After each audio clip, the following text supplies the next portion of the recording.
What's up, everybody? We are back. It's your girl, Lauren Reed, right here, Water Ice Radio on the Lauren Reed Live Show. I got my boy, Jay the Gentleman, in the building. What up? What up? How you doing? I'm good. Yeah. Yeah, it's like summertime. It's beautiful, right? It's like so crazy. A couple rainy days, but after the rain comes the sun. All right? It's beautiful outside. It's warm. Everybody's all happy. Everybody's smiling. Good morning. You are a fool. The bikes is out. Yeah, all of them. The beards are fresh, ladies. Like glistening in the sun. I put some beard oil. Yeah. You know, everybody's saying excuse me. Like, good morning. She's been beautiful. You know what I mean? Thank you. Yeah. No problem. You good. You all right. I love it when it's warm. When it's warm, it's either one or two ways. People acting stupid or people are like really nice. So when it's warm, everybody's nice. When it's hot, When that's when everybody gets crazy. Move up. Get your smelly armpits like in the subway, right? Yeah, Get away from me. There's only two levels. It's only two levels. It's warm right now. Yeah, so it's warm. Everybody's enjoying. It's supposed to get hot. Yeah, it's going to be hot this week. So it's going to be hot. So all that niceness is going out the window. You know, everybody at the car wash, getting their car wash, when that windows humidity roll kicks, down. though. It's over. If people are in the house with the AC on, they don't want to be hot. bothered. They don't want to be bothered at all. Yeah, I love it. But I'm glad to be back. Yeah. What you been doing, Jay? You know how it is, man. We just work. working. I feel like I'm not building enough, so I add on more stuff to my plate. For real talk, this morning, I was like, oh, my God, I'm really an adult. I'm up early cleaning the bathroom. Like, my new thing is now, like, I won't leave the house unless it's, like, clean because I want to come back to a clean house. Right. I was like, oh, my God, I'm my mother. Yeah. No, I get it. Like, I'm waking up at 8 for no reason. Like, no alarm.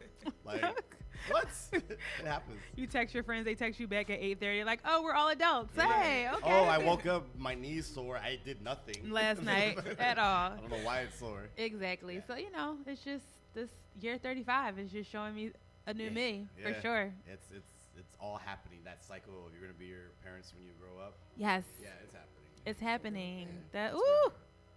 But it's all right. Shout out to Lorna. Yeah. She crazy. She's crazy. But speaking of doing new things. Yes.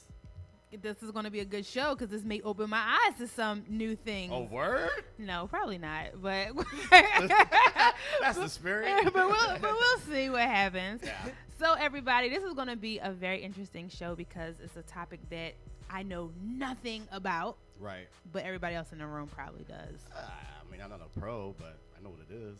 Okay. I'll do it. Well, this business in this industry is booming right now all across the country and everywhere.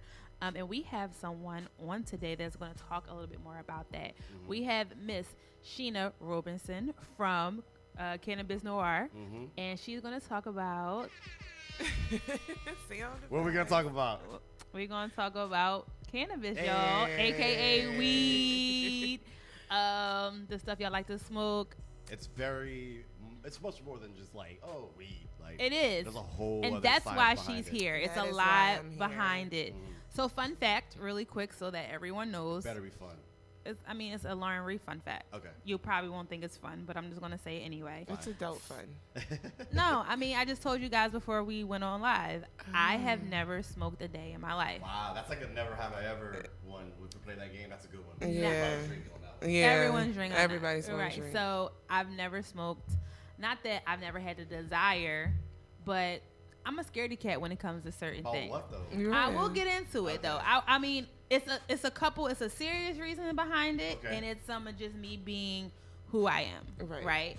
So real quick story. On one side of my family, they have addictive personalities, and I believe in that. I've had some family members who have struggled with alcoholism, some drug issues and stuff like that. And I've always just said that I did not want to be a part of that cycle, right? Sure. And I just thought that, you get the label on drugs and, weed is a part of that, right? Unfortunately. That there is, right. So that is something that I could possibly become addicted to. So that's why I just stayed away from it. But don't get me wrong. I get it. We'll talk about that's a legitimate concern. You know what I mean? That was a concern for me. That's Steve Benaya. Yeah. He had a similar reason why he didn't really want to smoke like that. Yeah, so I just stayed away from it, right? And then the other part of me is just because, I don't want to be Smokey in the pigeon coop. So that wasn't weed. Like, that's a whole nother level. That was a little more than that was cannabis. for something else. Like, so, that, like when I was in college and people like, Lauren, you're gonna be okay, and I'm like, I don't know who rolled that. Right. Now that's really again another legitimate concern. Okay, so I would be like, the little scared part of me just was like, nah, I'm cool. So I feel like I had legitimate reasons. Yeah. But you know that shit is just me. So yeah, Lauren Reed, fun fact. Yeah. Never smoked, so I don't know what that feels like. That is. I think you, if anybody, would appreciate it. Really? Yes, you would. I probably need You're like, to. oh, I needed this. It's so funny because shout out to my cousin Mallory when we went to Jamaica for my birthday. Mm-hmm. She was like, how the fuck don't you smoke and you have anxiety? And I'm just like, what? Right. Yeah. And she was just like, meanwhile. Yeah. Right. Look at you like side eye, like, there's something wrong with you. She was just like, this is what you need. It's from the earth. Yeah, it's from the earth. From the earth. God put it on place for you and me. For us to enjoy. Right, exactly. So that is my little story. Take advantage. Started it. I know. But I want to get some more knowledge about this. The science behind it. Yes, the science behind it. Some history behind it. Yeah. So we'll talk about that. So again, everybody, Sheena is here to tell us about it. How you doing, Sheena? Yes, how are you? I'm good. That was Thank like you the for longest having intro. me. No, I know. Sorry. It was the best intro, though. Like, I think that was the funnest intro I've ever had. So. Awesome. Good. So, let's talk a little bit about you first. Okay. So, you are a Philadelphia native. Yes, I am from Philly. Nice. What part of Philly are you from? North Philly. Oh, hey, North. She said it right, We had a couple too. North Philly reps. Born and raised. Come through all the time. Yeah. All right, so 24th and Lehigh. Nice. Oh, you in the heart. Yeah. North. Right. You North. North, for real. With the hard W. They was like, yeah. Yes. You gotta put another letter in there. Right, for sure. So from Philly, so how did you really, well, you are a marketing expert first. Yeah. And another thing I thought was really dope, at diversity inclusion consultant. Yes. So how did you kind of like get involved in all this stuff? Yeah, so I started off doing a lot of nonprofit work in the city. I worked with a lot of youth organizations and, you know, kind of cut my teeth in like grant writing and nonprofits and community outreach stuff. So yeah, shout out to like Philadelphia Anti-Violence, Anti-Drug Network and like Greater Philadelphia Urban Affairs Coalitions. They were like great like stomping grounds and ways to kind of like sharpen my skills. And you know, throughout college I was always interested in marketing, but I wound up finding myself in Atlanta, and I was regional marketing director for Chick-fil-A corporate, and I really enjoyed the job. I loved this space. It was a lot more to be in control of, but did you get free like chicken nuggets? Did you get free like Chick-fil-A?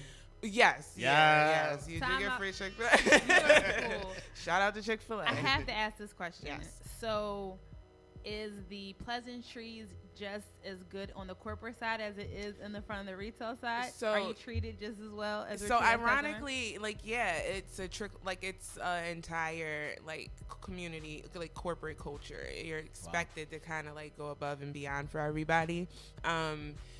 It just doubles back because I was like one of like 8 African Americans out of like 56 RMDs like across the country, and I was in Atlanta, so it was like you know, but it's interesting that how that worked out, and which is what kind of led me into the inclusion and diversity space. Yeah, it's just as pleasant. I tell people this story, and it's like my explanation as to how hard Chick-fil-A goes for their like customer service expectations. So my first week there, I was of course my best suit, you know, and it was like free coffee day, and I was based out of like the biggest store in Atlanta, which was like CNN Center, where they film CNN. So it's 1 billion people, and I'm like, I'm going to jump on the front line, and I'm going to help people, and I'm going to show them, you know, I'm not just the up north girl, because they kept making fun of my accent, which blew my mind, right? And so I'm like, let me just hop in, and I'm helping people, I'm giving out coffee, and I say, you know, have a nice day, thank you, you know, you're welcome, go. And I get an email literally like a half an hour after the coffee giveaway is over from corporate, and it's my job to flag these and kind of respond to them because they're, you know, corporate, you know, customer cares, and so if it's red alert, it's something you respond to like right away, right? And so I get this email and it's red alert, and I'm like, oh, like my first one, I'm excited, and it's like, basically it was from my store, and I'm like, oh, and it's like, someone should tell the new girl in the plain clothes that it's my pleasure and not thank you. And they instructed me to give her like free Chick-fil-A cards and like apologize. And so that's real. It's deep. Like they expect a certain level. That's a level of I'm not gonna lie though. I'm not mad at it. I'm not mad at it. I appreciate it. Like from the customer side, but it's going like, through the drive-through or inside, if you don't hear my pleasure, you are kind of like, what happened? Exactly. Yeah, you having a bad day? Like, you're almost offended. Like, wait, I didn't get my pleasure. So I can kind of see that happening. Yeah, and it was like it kind of blew my mind because I'm like, okay, so this was a new level of expectation. Definitely, and so I kind of take that with me now when I go to do other things and I'm working on other projects, like that level of specialty and consideration to every space that they do everything. I mean, like even down to the sandwiches, the pickles are supposed to be dating and not mating, meaning they can't touch. They have to be a certain amount apart. So you get a piece of pickle in every bite. Wow. Yeah. So you think, you know, the more you think back from the customer, the more you're able to create a good experience. But then you're also, that makes sense of why it's such a successful franchise. Yeah. Wow. They hold everything accountable. Literally. Every little thing. So every time you interact with somebody, whether you're asking for napkins or getting food, you're supposed to have created a remarkable experience. Wow. That is what their standards are. So you're taking that into... into what I'm doing now. And so I relocated back to Philadelphia and I started doing business consulting, and I stumbled upon this conference that someone took me to. It was a cannabis conference, and so initially I'm thinking I'm going to see like grinders and like bongs, and this is going to be fun. Like I'm excited. Like this is going to be like awesome, right? Yes, Mr. Burns' hands, excellent. So I'm so excited. And then we get down there, and there's like all these different like booths about like business economy and like marketing and strategic planning for business operations, and I'm like, where is the weed at? Right. And so I'm walking around, and the more I stay obviously, but the more I'm mingling and walking and getting to see these booths, and there were some like people set up who were in the space of products.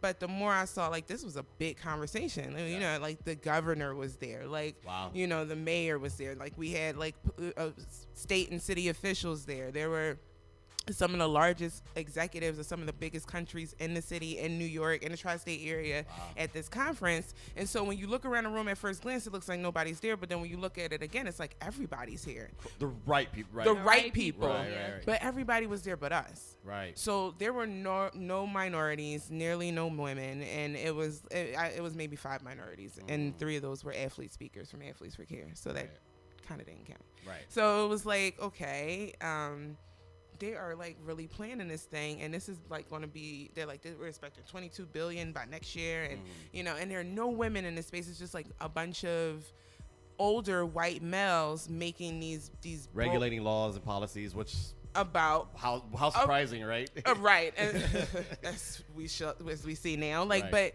in making these policies about an industry essentially that came from my community. Correct. We kind of are like the forefounders essentially of the marijuana cannabis industry, right? Talk a little bit about that for the people like myself who may not know kind of like the history behind it and how that it kind of originated from our community. So cannabis became an opportunity to supplement income in low-income communities. It was an opportunity for people who just couldn't make ends meet to put an extra few bucks in their pocket. Unfortunately, because the war on drugs is often attributed to like Reagan and like the 90s, but it goes back way further than that. It starts with a guy named Henry Asslinger, and in the 1930s he was appointed to the Federal Bureau of Narcotics, which was essentially a precursor to the DEA, which he ran for 5 years and created stringent drug laws. He developed propaganda surrounding a lot of different things and used race and class to sort of drive home these like epithets about the scary things like about the cannabis. whole, like in the 50s, like the reefer madness, like all that propaganda came from that. It's all an extension from that. It was like, weed turns people into these scary these people. boogeymen, right. Like the jazz players with the jungle music. Correct. And they had the science behind it to prove that wasn't the case. But that wasn't what they were trying to do. Yeah. Right. And unfortunately, he was so Henry Anslinger on outside of that, he also was heavily invested in printing press. He was a very smart man. He started making his money and invested in legal claims back in the day, and would make money off of defaulted legal claims, but wound up starting his printing press, and so he was kind of in charge of the communication, right, that you're getting, right? Okay. It sounds like Fox News, but. Right. So, like, he's in charge of what the messaging is, right? He's making money off of it, and now he can control what the narrative is about cannabis. And he had enough power within his space in what is now the DEA to sort of threaten the American Medical Association, or what we know it to be today. Right. Because we had people who were like, hey, we prescribed this stuff for like ever. And none of that's happening. And nothing has happened like that before. But because Mexicans from the war migrated up and they were smoking it instead of consuming it like we typically would in the States, as it was pretty well prescribed as like a medicinal relief. It's herbal.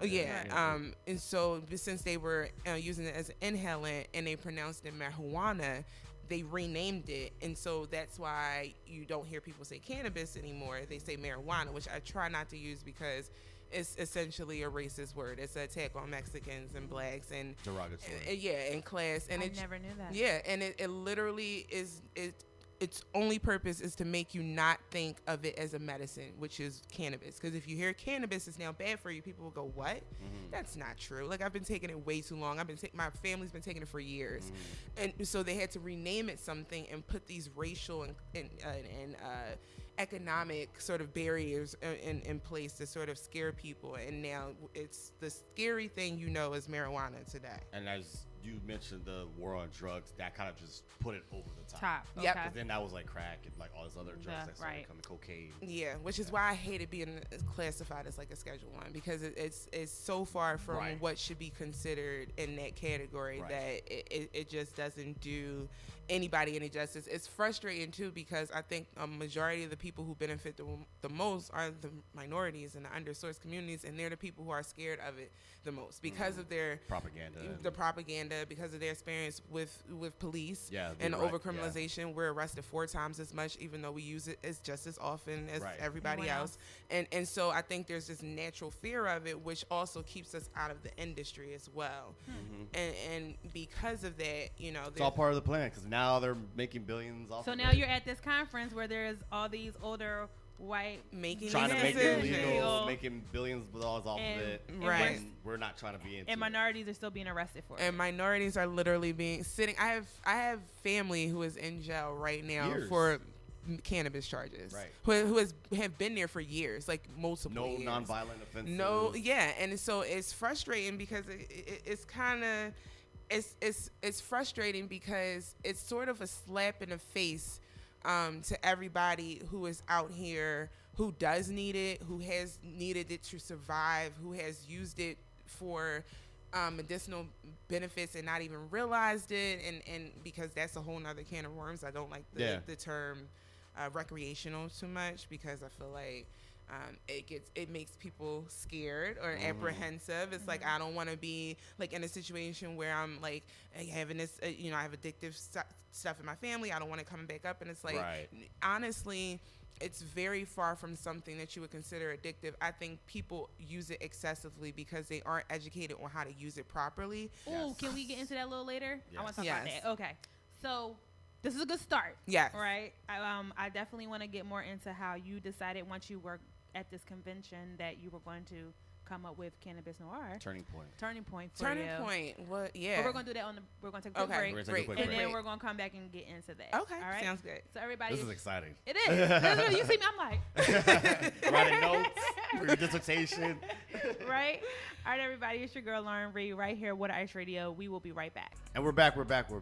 This is Lauren Ree live on Water Ice Radio. Got Lauren Ree. Yes. Jay the Gentleman here, and we got our special guest from Cannabis Noire. This is Sheena Roberson, and we were just talking about how you went to the conference, you saw the lack of representation, and you wanted to change that. So let's get into Cannabis Noire. Yes, thank you. Yeah. But yeah, there was not a lot of us, not a lot of representation there. And like I said, obviously, you know, a lot of tickets have been sold, so there obviously been some marketing at some level, but nothing towards us, nothing that seemed to be inviting people who looked like me. And so it was sort of like just a random kind of like outreach to sort of just educate people and let people know that, hey, this is a thing, this is happening. Because if I didn't know, I'm sure like you didn't know. So, and the more I talked to people, the more they didn't know. And I mean, I would have people who were like, oh, weed's legal, like, or like you can get a registration card, or like there are dispensaries here. And it was like, okay, so this is definitely like kind of systematic, because nobody I know brown knows, but like I have friends who aren't brown who know tons about it.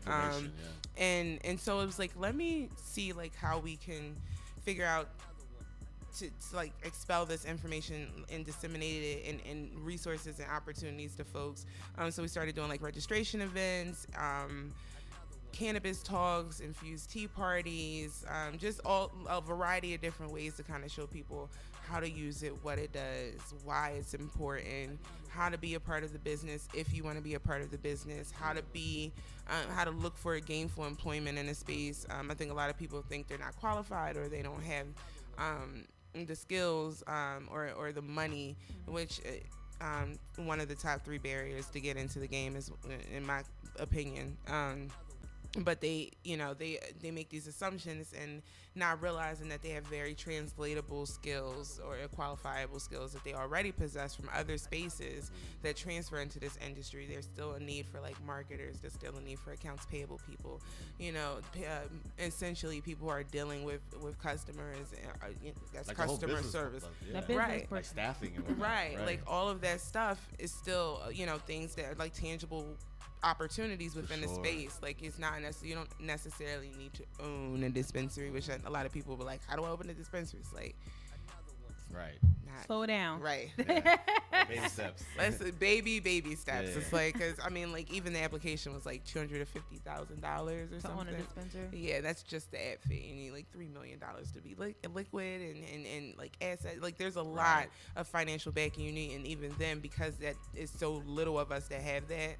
Once the few of us are in the space make it past the financial hurdle, there's still the application process that you have to pass, that you have to get approved. And so and so that's another barrier essentially, or obstacle that they can kind of use to control who's in the space and who's not. I mean, the people that have that kind of money, like trust fund babies, like exactly. Or they have, I mean, they know someone who, like that's a lot of money just to get started. That's a ton of money. Yeah. So, but there's other ways to get financially involved. I know a lot of people now are buying stocks, investing in companies that are cannabis related companies. So is that something that you are informing people on, those different type of companies? Yeah, we just hosted a cannabis investing information session with We Are Stock Traders at 16th and Washington. They're a group of brokers and investors, minority owned, great guys, very intelligible, very successful. And when I came to them and reached out, they kind of gave me all like sort of the breakdown of investing, and I'm like, okay, so this is something I need to be doing. And then like I thought it was a great way for people who were interested in being kind of more hands off, who may not feel comfortable maybe working in the dispensary or maybe getting a paycheck from a cannabis company, but being able to invest discreetly is kind of, you have the option of moving your money how you want to. I think it offers you a lot more control and a lot more privacy, and I think because of that, that's why we had so many baby boomers turn out. We had a lot of baby boomers in the house. We got a house, and we had a like literally standing room only. It was about like 80 people at our first one, and it was mainly baby boomers there. And so I know that there's an interest in it, and I know people are starting to recognize that they deserve some kind of like opportunity to be in the space, but are still hesitant and kind of looking for the right way. So can those people be involved and not be cannabis users? Like, I mean, should you kind of know the industry in that particular way to be able to invest? I mean, I would say that if I'm going to back a product, I guess I would say it depends on how you're investing. If I'm like angel investing and I'm like you two come to me, like I have this amazing product and this is what it does, this is what it benefits, and this is how much I need from it. I would preferably want somebody who has experience in cannabis use to be able to at least tell me if I couldn't. But there's also the other side that like there are ways for you to figure it out, like the work, like kind of like the value and quality of a product or a business without you necessarily trying it. So you definitely don't have to be a cannabis user. I would definitely, however, make associates with cannabis users so you can kind of get there, because you want to have some like existing, it's like firsthand, like grassroots kind of understanding of what the product represents, what the company is, what it does, what kind of yieldings it offers to people that it's for, because you want to be investing in something that's not only like beneficial economically but medicinally too. Gotcha. So when it's like that, then I'm more inclined to be a little more interested in what's going on and how it's moving. But if it's like I'm just investing in a stock of a company or in like the EFT, like the entire, so you can invest in stocks themselves in particular companies, or you can invest in cannabis stocks as a whole industry. Okay, I get what you're saying. Okay. So I can say, okay, well, this company did pretty good, this one didn't do that good, so I kind of evened out. Or I can go for one or other of those companies. But either way, it's kind of like I'm hands off. I'm going by numbers and how good the yield of the return on investment is. But again, a lot of different ways you can get involved, from investing, from in crowdfunding, angel investing, stock investing. And there's tons of education online. There's stuff on our website that we're actually updating now to add sort of just basic guidelines of where you can go, which ones have been doing good, and how you know when to like sort of get out, or like red flag situations. So what is your take basically on the legalization of cannabis usage? And Pennsylvania has not legalize it just yet. Is that correct? So we have a medicinal use. Yeah, medicinal. It's not recreational right now. So where do you stand on it being just legalized for not just medicinal use? So I personally am one of the people who believe that there's probably less recreational use than people realize. So I don't think that there's like, recreational or medicinal. I think everybody's medicinal and occasionally recreationally use their medicine. That's what I think. Okay. I think that when you see people like young guys on the corner who are like smoking, and you like they've been smoking all day, and they're not doing that like because it's cool. They're doing it because they're trying to escape something, or like get out of their head about something. Yeah, they're trying to cope with something. Okay. And our community doesn't acknowledge mental health the same way as other communities. We talked about this on the show before. We skip over it. We sometimes don't even recognize signs, but the dysfunction is there. That's why I tell a lot of people, especially minorities, like if you are from the hood, you essentially have PTSD, right? Because you kind of like grew up with these different socioeconomics, family household dynamics being changed from a variety of things, but all of it mostly from the war on drugs, right? Like losing family members, patriarchs, role models in the community, drugs coming in, infesting the neighborhoods. And so you have all these different dynamics, and then you get kids go to school who get triggered by a yelling teacher, and they tell them they got ADHD. And then they give them medicine. And so I'm trying to make sure that we're having conversations with those people about that very thing, because it behooves everyone to be educated in this space and kind of recognize it so they can properly medicate, but also know that it's their right to have their card. I think people think like, that's not really for me. Like I have to like illegally smoke because that's for like people with anxiety, and don't realize they don't know what anxiety looks like. Right. And their ratchet behavior just now was a symptom of their anxiety. We right? just talked about that. So you just you trigger something for me when I know people who smoke all of the time, like all day, lunch break, whenever the opportunity they can get to smoke, they do. So you talked about something earlier, is the right way to kind of do it versus kind of like, I guess you could say, overly medicating yourself. So what does that really look like? Is there a dosage amount that people should be doing per day? Like, should you only be smoking during certain times? Like, how does that really look? So it's interesting, and that's why I tell people to get registered, because it's different for everybody. And somebody who's a patient advocate or the doctor who gives you your prescription can give you a very detailed idea of what kind of cannabis you should be using based on like what your ailment is, what kind of chronic pain you're having, what time of day it happens, if you're having trouble getting to sleep, if you're having trouble calming down. I know I just did a CBD and yoga class with Vitali Meditation, and I was talking to somebody and they were like, I could never do yoga before because I couldn't calm down enough to like let myself zone out. Like that was like the one thing that I couldn't get. And so like I tell everybody, start slow and then grow, because you don't want to like overdo it and you not recognize like you've hit your sweet spot. So I know that there are certain people that in certain places that will give you like dosage amounts and grams.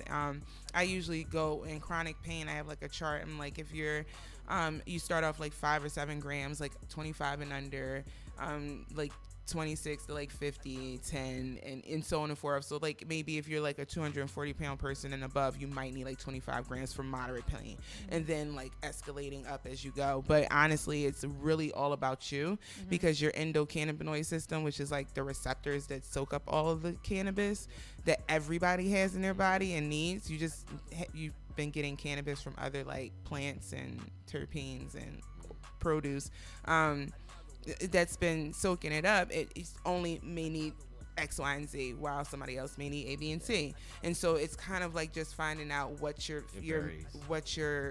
perfect dosage is, which is why I like it. It's not like ibuprofen or Tylenol that it gives you this much to filter through your body. Like cannabis will go and find what's wrong and focus there, right? And so that's why I encourage people to get registered, because they can help you determine it. There's like a big thing right now. I mean, it's been happening for a long time, especially with sports, like especially football players, where they get prescribed these pain medications and then they get addicted to those. Yes. And it messes up a lot of what's going on in their head. Right. But when they do cannabis or whatever, that's like their best pain relief, because they don't have like it doesn't mess up their personality either. Yeah. Got you. Yeah. But like that's the kind of the battle between players who are currently playing and have played, and like the NFL, and how they were like, we need this more than these pain medications, because that's the more dangerous one. This everybody that does the weed is like chilling, like they feel better, whether it's just temporary pain relief or whatever. But that, I feel like just pharmaceutical and cannabis, like that, there's like a war between that right now, where because they have so much money, like it's like $1 trillion industry. Yeah, for sure. You know what I mean? Especially in this country. And ironically, heavily invested in cannabis. Right. Heavily invested in cannabis. Because it's almost like a safe state, right? Like, well, just in case. Like, just in case. And it's also, wins. let me make sure I have more stake in this than other folks. Yeah. And because they can afford the lobbyists that make the laws. Those interest groups in the DC. Marlboro company owns a lot of stock in cannabis. It's heavily invested in. And so it's very interesting, because they are the people that I'm worried. Initially I was worried about. So I said the 3 biggest obstacles were financing your business, educating, being known where to get stuff, how to tell the difference between what's good and what's bad, and tokenism. So we've gotten so used to talking about inclusion and diversity, that's become the monetary model. It's like now, my opinion, I feel like the industry is saying, you know what? I'm not inclusifying and diverse in anything. Let me just continue to fund the people that want to talk about it. Right. So yeah, I'll pay for you to talk at this conference. And we're so busy, happy that we're talking at the conference, excited that we've made the next headline, excited that we're, the minority in cannabis, that we don't realize that at the end of the day, all of this money being spent, all of this opportunity to educate, all these opportunities to connect people to vendors and resources is being missed or overlooked. Like, so how many times are we going to have a conference about the same thing? And that it's been 3 years. Right.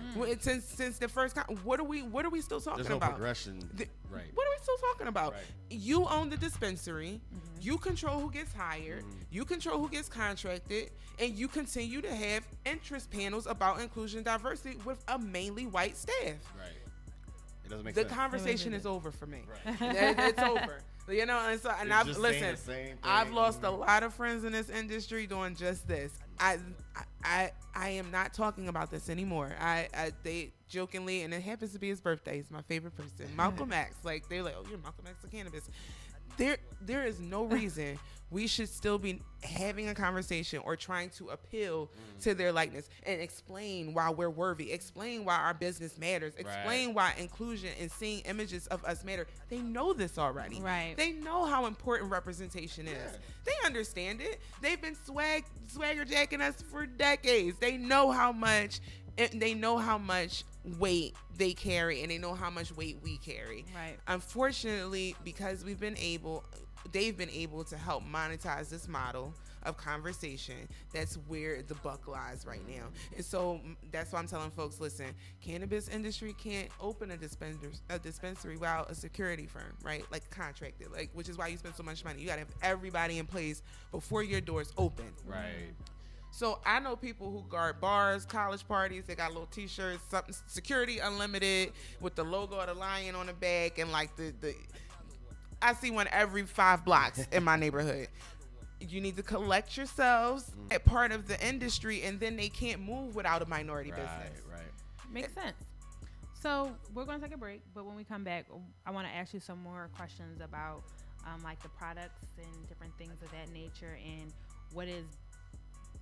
how do you start? How do you start slow? How should she start? No, I'm gonna be honest with you. I feel like it's been so long. It's like, I'm real late to the party. Why not? You know what I mean? I'm cool. Like, well, there's still party favors left. So there's still something left. You'll never be really late to a party. Right. But it's someone out there that's curious. Yeah. So we'll see what you say. You know, could you see so many different stuff?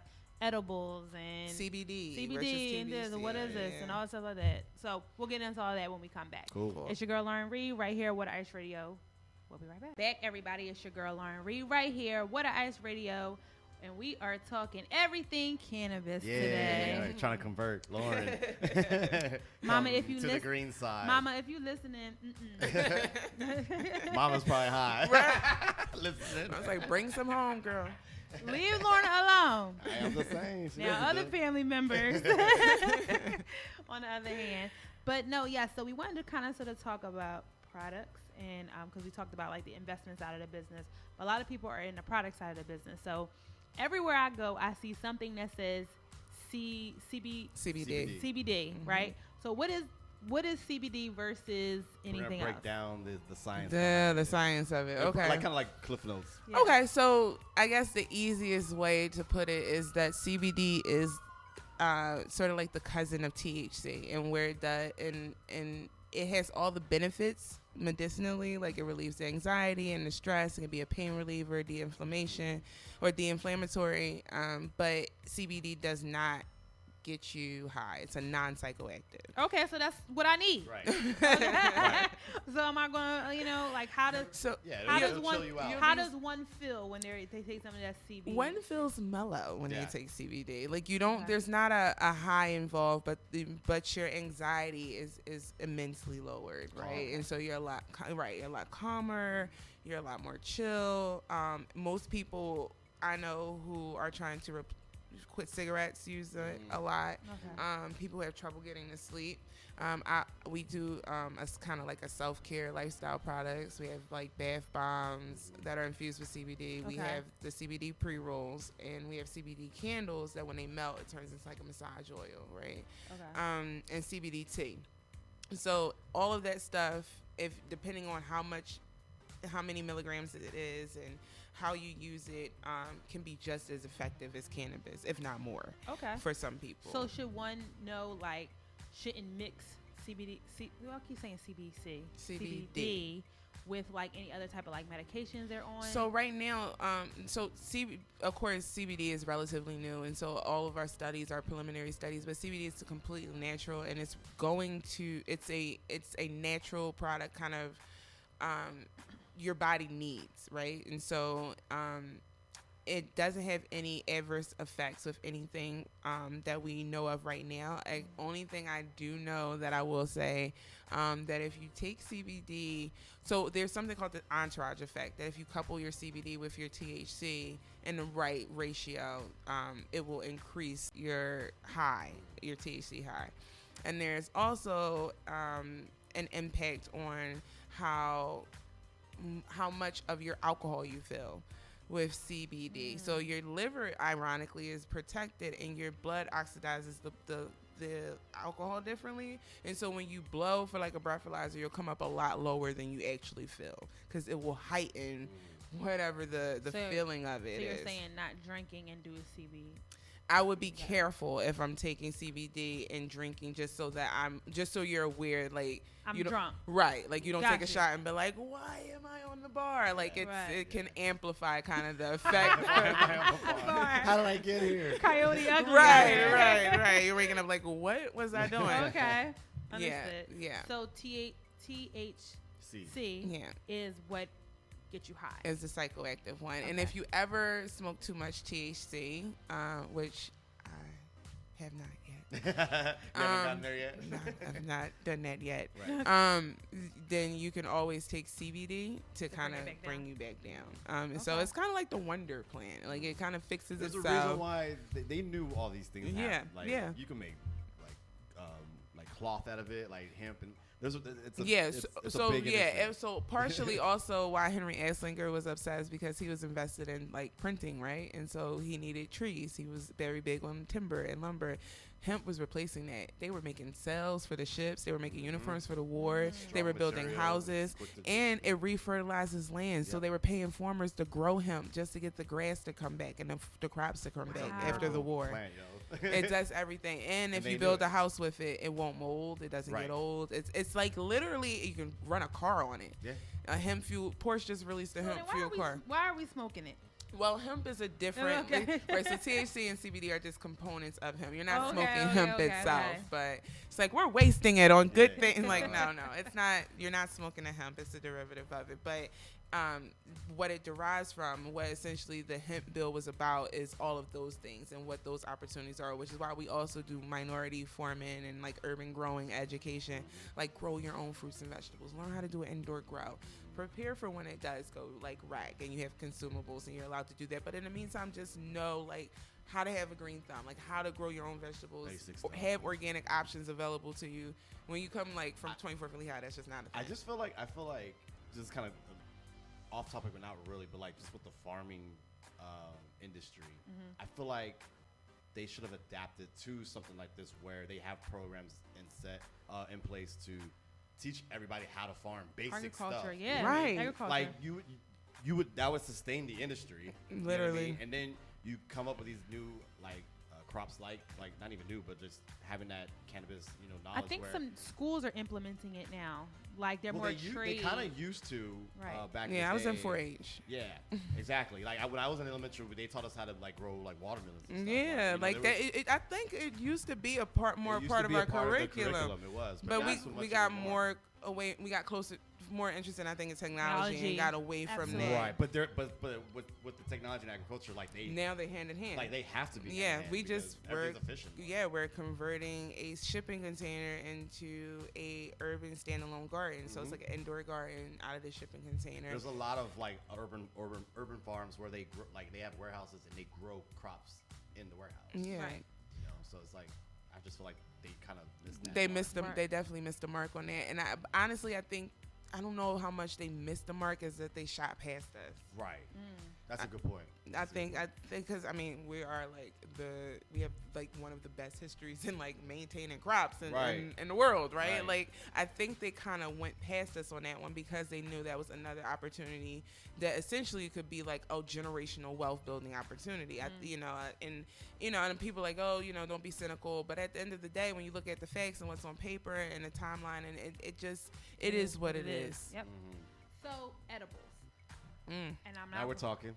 I'm not gonna put any names out there, but I have a couple girlfriends who tried edibles before. That's probably like my favorite. I like edibles. You like edibles? I do. Edibles are sneaky. They are. That's why I like. So I had two girlfriends that had pretty much the same experience with edibles, and literally they thought they were gonna die. Well, they started tripping. Like, I don't even feel nothing. They started tripping. Yeah. So I wasn't at either experience, right? But my one girlfriend, if she hears this, she's gonna I'm gonna kill you. But she was at I think it was like a New Year's Eve party or something, and her and her husband were there, and they had edibles there, but they also had regular. Yeah.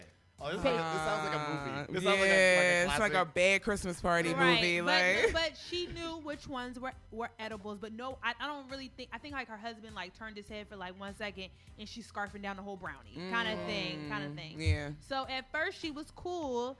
Party's over. They're going out. It's a late night. They're going out to go get something to eat, like at a diner. And she said, all of a sudden, I felt like my heart was about to literally come out of my chest. And she's like, I'm having a heart attack. Take me to the emergency room right now.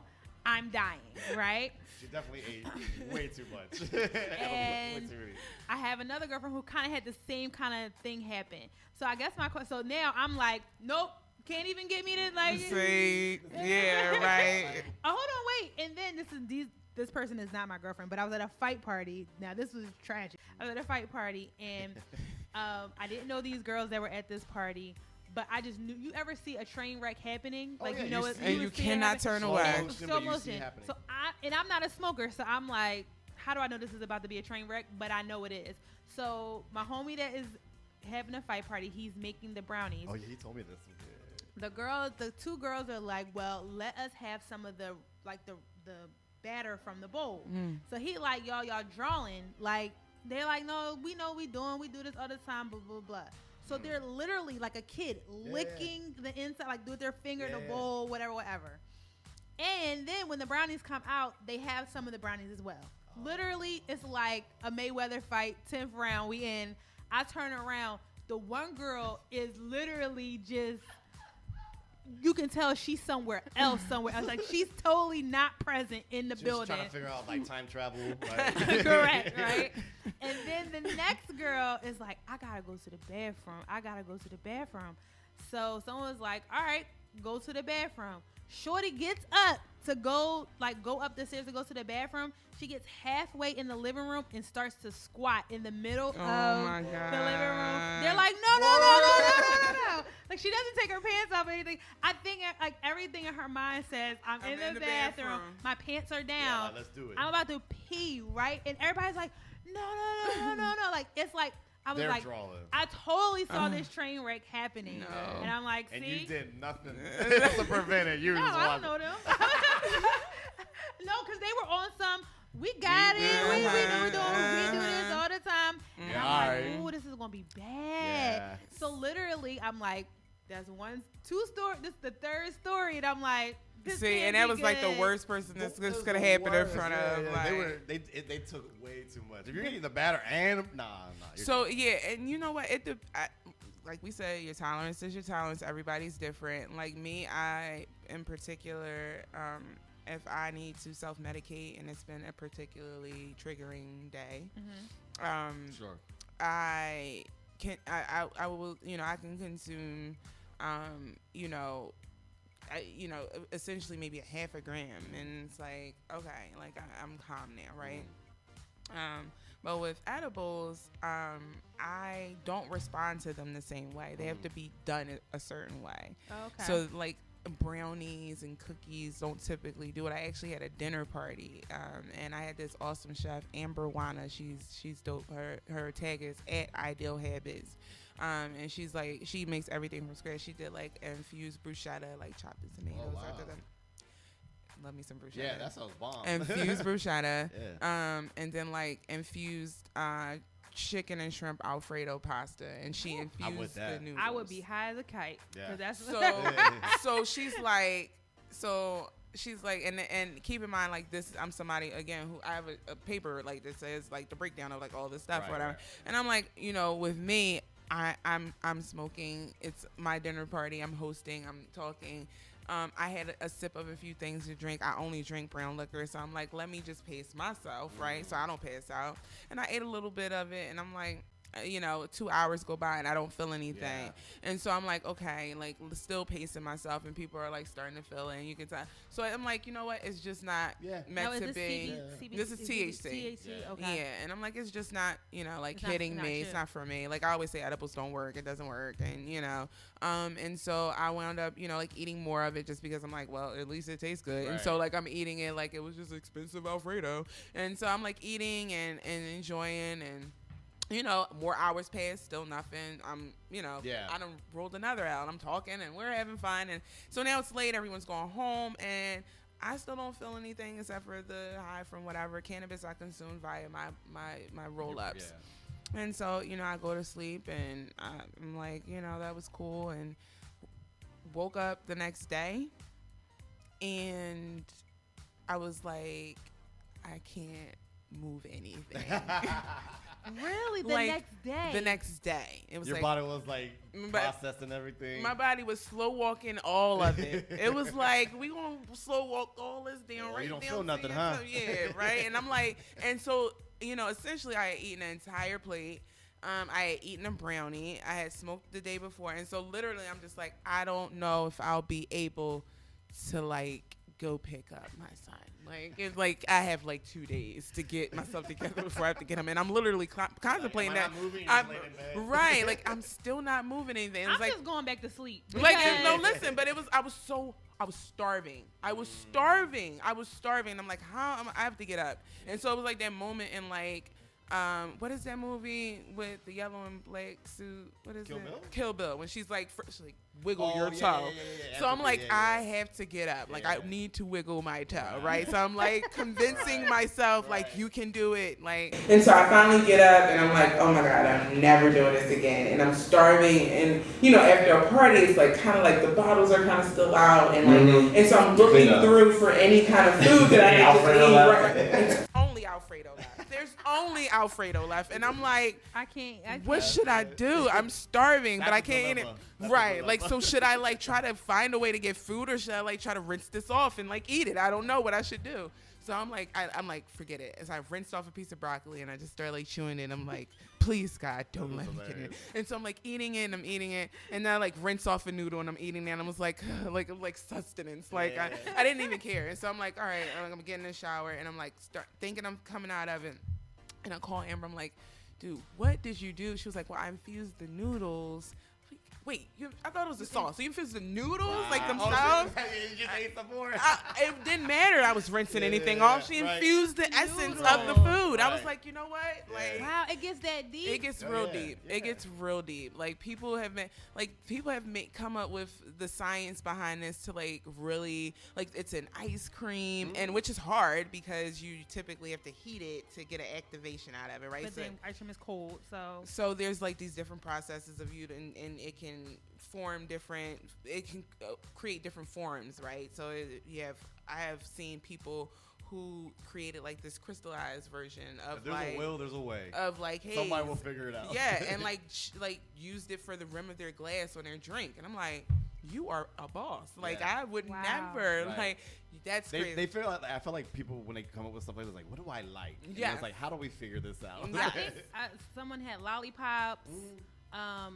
The gummy bears. Yeah. It's like I think actually I was at homecoming in DC. I went to Howard, and someone had a whole like a Jack and Jill, like a truck, like ice cream truck, a whole edible truck. Basically, they had all types of stuff. They had cookies, they had brownies, they had gummies, they had lollipops, they had popsicles. And when you're in places like that where legalization is different, you be like, my God, like this is crazy. So I didn't realize that there, and I'm like, people are lined up at this truck, and I'm like, y'all can do that in the open? Like, this is what they're doing? Lemonade. I mean, I have a friend that got into the business with the lemonade and stuff like that.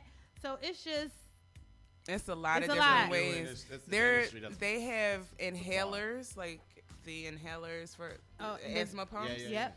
With doses of THC. They have topicals, which is kind of like the soaps and the lotions that we use. We have like there's infused. I've heard about that. It's too much. It's a lot. It's an industry that's gonna be pretty much taking over. Yeah, and you can see the trickles of that by CBD being in places like Sephora, and then CVS, and then Target, and so making sure that you're equipping people to get from like selling CDs outside to like Target worthy is where we come in. I got a CBD facial scrub.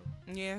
So it's a calmer. It just calms you. Well, it's a de-inflammatory too. So essentially, it takes down puffiness. It creates under eye circles. Correct. It helps with skin. Word? Yeah. Sign me up. It's a wonder plan, man. And honestly, a lot of models use it for like they'll keep CBD in their bags for like they're wearing different size shoes all the time, so they'll put that on their feet to help with the swelling and the pain. It's showing up in a lot of different spaces, especially the pet spaces, and that's another big market. That's good. That industry alone, I know people who pay $80 for dog haircuts. I know they will pay $140 for pet tincture, and in some cases that's what it costs, and they gladly pay it.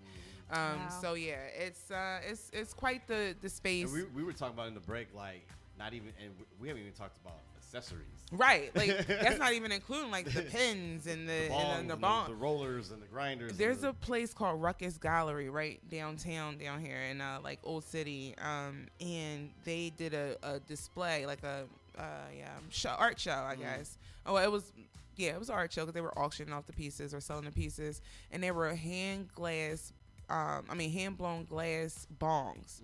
Some of them were sick. They were sick. I mean, somebody did one out, and it was the shape of. It was just like a machine. $1,000, yo. No, $9,200 was the highest one. It was a machine gun. Yeah. All clear, crystal. I'm amazed right now. And people will buy it. No, it was red marked. It was sold. I took it. pictures of it and put on my Instagram because I wanted people to see. Somebody took 32 hours out of their life and made $9,600 making that bong. And like if you go to like Creep Records or any head shops like that, you'll see glass bongs and whatever. And the regular size ones were like $850, $950. Yeah, it was crazy. I'm like, now that one, that's what I see in like a gas station, right? Like the regular size. Right. $900. And I'm always like, yo, how are these places still in business? I'm like, somebody will buy it. So, that day they sold 12 pieces. Too, so you need to buy another one. Yeah, they sold 12 pieces that day. Wow. 12 pieces that day. This is overwhelming for me. It's just a lot. But my guidance counselor ain't shit. But it's a lot to consume. But clearly it's a booming business. Yeah. So we're gonna take a quick break, and we come back. We're just gonna kind of like wrap this all up. We'll find out where people can find you as well and how they can get involved. Yeah. All right, everybody. It's your girl Lauren Reed right here with Ice Radio. We will be back, everybody. It's your girl Lauren Reed right here with Ice Radio. Jada Gentleman's in the building. Yeah. We have Sheena from Cannabis Noire in the building as well. I feel like this is like one of our more fun. I Even did though this I'm for learning, you.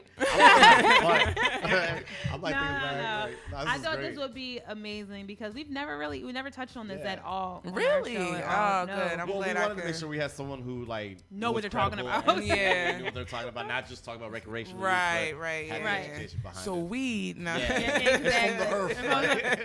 For you and me, right? Take advantage. Right. So we just wanted to make sure it was right, and you have done that, going above and beyond that. For sure. Thank you. So, anything coming up for the business? Any new?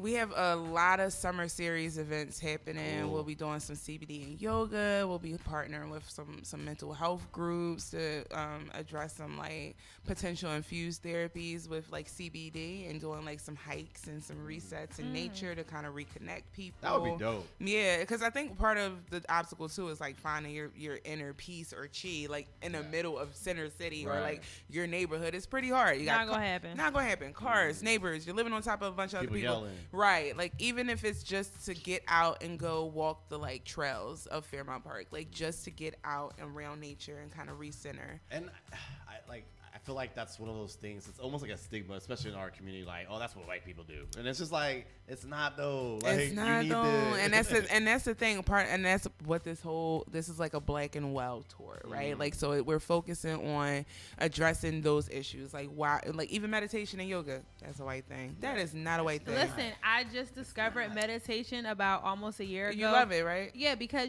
I do suffer from anxiety, and I told my therapist I don't want to be medicated. Basically. Yeah. And she was like, all right, it's a lot of holistic ways you can kind of treat it. And the first thing on her list was meditation. And I was like, I know y'all gonna think it's crazy, but I always related like meditation to something that was like ungodly. Demonic. I've heard that before. Right? So I think it's the chanting. I don't know. It may be, right? So I was just like, nah, I'm good.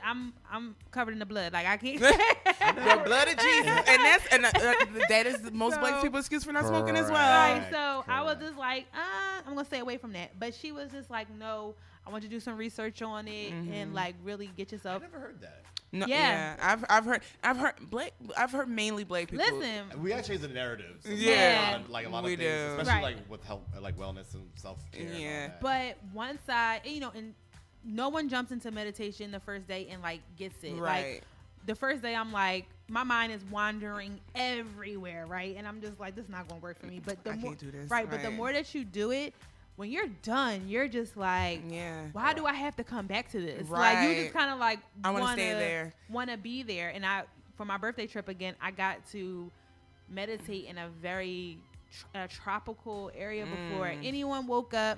My cousin's like, you're crazy. It's 6:30 in the morning. What the hell are you doing? Right?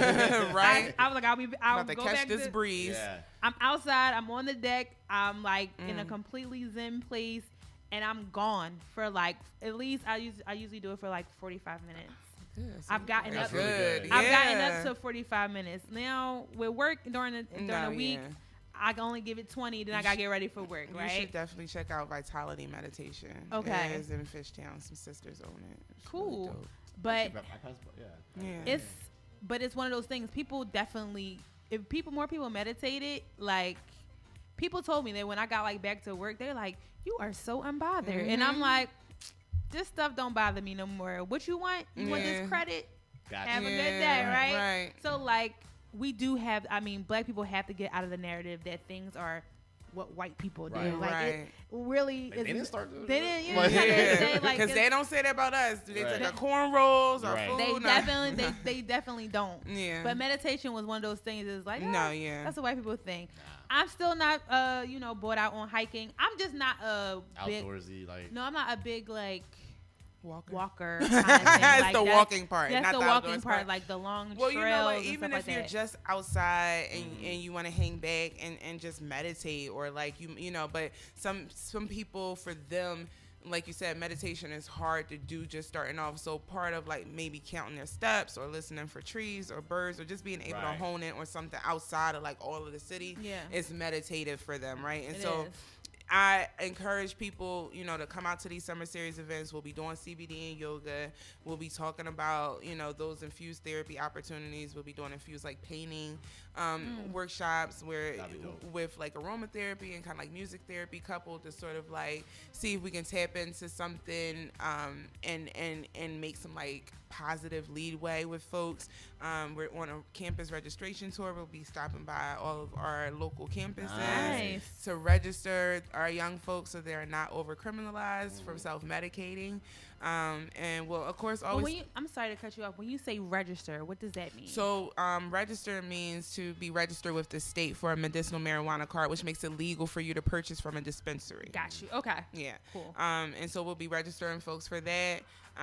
We'll be doing some more education, some growing initiatives, trying to get our garden together. Yeah. But we'll be rocking and rolling now. I'm back. This is like my first time back in the public. But yeah, we're going to be doing a lot more hands-on, sort of tangible opportunities. I think now we're focusing on things that don't require a lot of conversation. We want to stay away from that. We want to get into like workshops and trainings and like employment opportunities, resume building. I feel like as these series go on, we should start doing like glass blowing.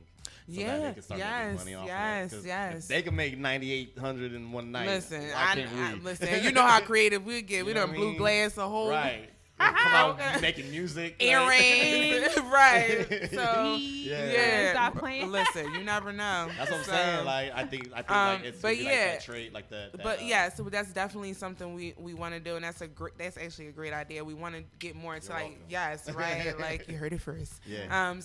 But we want to get more into like those craft spaces, like in those ancillary opportunities too. And so like even if it's just about like making sure that we're connecting all the dots and making sure that people who are capable have resources and our resources are connected to one another, so we can maybe unify and build together. Because I think part of it too is that we're all, I'm good at this, I'm gonna be the best graphic designer in the space, and I'm gonna be good at this, and I'll be the and you like you have an illustrator, a graphic design person, a copy person. Why don't you guys be like a marketing firm? Right. Because you could probably pull more clients with all of the things you're doing, as opposed to Avengers assemble for a reason. Okay. Can't be Tony didn't take one for the team for us to end like this. Correct. We have to I know what happened. Spoiler alert. Sorry. It's all right. I know, honestly. So I like. As of like 2 weeks ago, it's like officially not a spoiler. I give you that. Yeah. I figured it out. Everyone's been putting up memes of him doing something. I'll see you later 2000 or something. I know what's gonna happen, but it's still like at this point I'm fire sticking. I'm just waiting for a good copy. I can't dedicate 3 hours of my life. I just really can't. Oh, see, we're like I have a 12-year-old son, Jordan. Hey, Jordan. I have and he's also one of the reasons I got into this space too, because my son is on the spectrum, and there's been a lot of talk about cannabis and autism and how that works. I saw something about that. And so my son, I'll give him a CBD bath bomb before he goes to bed if he's had like a particularly bad day, a low dose one, but mellows him out, kind of keeps him from being too in his head. He gets very nervous, very anxious. But when he that's another probably something good to educate people with. Yeah, their kids. We definitely have a mommy and me class coming up. We're doing with meditation. So we have a whole summer series. I'll share all of that stuff with you guys. I was just gonna say, where can people find out about all of this stuff that you have going on? Like, what's your social media handles and things like that? So you can find us on Instagram at @cannabis_noire. That's NOIRE. Or www.cannabisnoire.com. We're in the process of updating our website, so we're adding all this cool information, these resources for you to download, keep, and utilize, including vendors of like labels, product designers, people who have ancillary products that you can white label. So we'll have all that information available to kick off our summer series, so we're super excited about that. But you can always follow us online, because we always kind of keep our folks up to date there and on Facebook. Love it. Well, you heard it first from me. If I decide to get over my issues, right? Yes. I'll come to you first. Okay. Right? Because you seem like you know what you're talking about. I got you. To see what I could do to kind of mellow, baby steps, mellow myself out. Now, I will need. He's a fool. I won't be doing this alone though. Somebody gotta be there just in case. We'll have a certified CPR and safety specialist on duty for that. But yes, my birthday's June 3rd, and so we'll probably be doing something around that time, and so everybody will get invites. Yeah, CBD and yoga sounds good. You'll have I like yoga. Yes, and we do like CBD pre-rolls before. We have CBD tea. Nice. And every fuck up some tea. And it's really good. I'm out here stretching. Lemon, pineapple. And listen, when you have you ever tried acupuncture or like cupping? Yeah. With CBD oil, less scars, less pain. I've seen the cupping thing. I haven't done the cupping, but I've done the cupping leaves hella scars. Yeah. But with CBD oil, it's like my mom had to do acupuncture because she has a sciatic nerve, and she did a couple rounds of acupuncture that kind of because they really don't have a cure for the sciatic. It just kind of has to like go away. Yeah, you just gotta. It's super painful. Yeah. But she's done acupuncture and she said it's pretty cool. And tell her to look into like a CBD topical. Yeah. Or we'll talk about that offline. My mom is a breast cancer survivor, so She's like, I'm turning into my mother. She was like, I don't want none of that stuff or whatever. And my brother and my dad are on the side of the bed like, yes, you do. and most of the baby boomers say that at first, and they're like, oh, no, I don't want none of that stuff. We did a lot of our education out of the church, Greater St. Matthew's Baptist Church, and it was they were signing up. It started off like, we don't want none of that. That's one of them drugs. And then later, look, somebody come by. You still got some more of that lotion you were talking about earlier? My knee feels so good. Oh, it does, Miss Betty. Let me go get you some. I told you. Need it for that rainy day. Right. Talking about something you feel it in your knee is coming, which is a thing. But it's like, this is why, and they got pills for Sunday, Monday, Tuesday, Wednesday. Replace all of that. Get on a regimen. That's the real thing, though. Like, and we gotta go, but the problem is that this industry, the pharmaceutical industry, is over medicating us on everything. Like I said, when I first walked into my therapist's office, I was like, listen here, I don't want nothing prescribed to me. We're gonna talk this thing out, right? Because I know people who my brain chemistry might be off, but we're gonna talk about it first. We gotta figure it out some other way. Because I do know people who suffer from depression, anxiety, and different other mental illnesses, and they get all these prescriptions, and now they're zombies. Yep. Do you know what I mean? They can't function without these medications that I personally believe make them more worse than what they already are. But that's a whole nother conversation. I'm going to come back so we can talk about that. Right? Definitely. But thank you so much for having me. Thank you. This was great. Yes, you guys were awesome. We had a really good time. But make sure you guys are following the Lauren Reed Live Show on all social media platforms. Also, shout out to waterice.com. We are your scoops of everything Philly. We come on every Tuesday night, 8 o'clock on all major streaming platforms. So that's Spotify, SoundCloud, iHeartRadio. What am I missing? iTunes, Google Play, Tuned In, all YouTube, all over the place, right? We getting there. Right. We getting there. I got one more on my list. One more on my list. But we getting there, you guys. So make sure you are checking us out. Shout out to the whole Water Ice family. And guys, never forget, not all superheroes wear capes, but sometimes they wear headphones. Have a good day, everybody. Peace.